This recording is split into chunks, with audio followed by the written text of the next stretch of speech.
প্রতিদিনই হাসপাতালগুলোতে ভর্তি হচ্ছেন ডেঙ্গু রোগী। বিশেষ করে শিশু রোগীর সংখ্যা বাড়ছে উদ্বেগজনকভাবে। এক শিশু হাসপাতালে চলতি বছর ভর্তি হয়েছে 650 জন।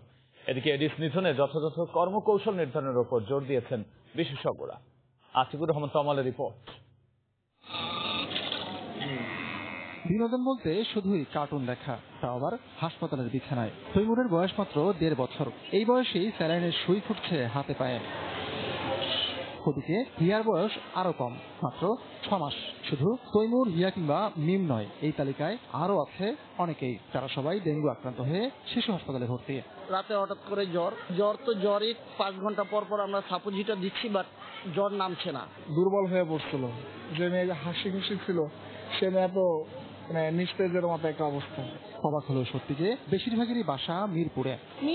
আমি আছি, এরিয়া পাশে। আমরা এনেতে তো 4টাই দেখি, 4টা ফ্যামিলি। হাসপাতাল কর্তৃপক্ষ বলছে কিছুতেই কমছে না ডেঙ্গু রোগী। শুক্রবার ভর্তি হয়েছে 15 জন। 650 জন রোগী ভর্তি হয়। এই বছরে আমাদের 10 জন বাচ্চা মারা যায়। এদিকে মশা নিয়ন্ত্রণে রাজধানীতে আয়োজিত একটি সেমিনারে বক্তারা রাজনৈতিক অঙ্গীকারের উপর জোর দিয়েছেন। শুধু গাইডলাইন হলে তো হবে না, পলিসি হলে হবে না। তার জন্য কিন্তু একটা কেন্দ্রীয় প্রতিষ্ঠান সার্বিকভাবে এই সব মশা এবং সংক্রামক কীট দমনের বিভিন্ন অ্যাসপেক্ট সেটাকে তারা নির্দেশনা দেবে, গবেষণা করবে। কোনো ব্যবস্থা নেই। আমরা বলেছি আপনারা যদি না পারেন কোনো তৃতীয় সংস্থাকে দেন।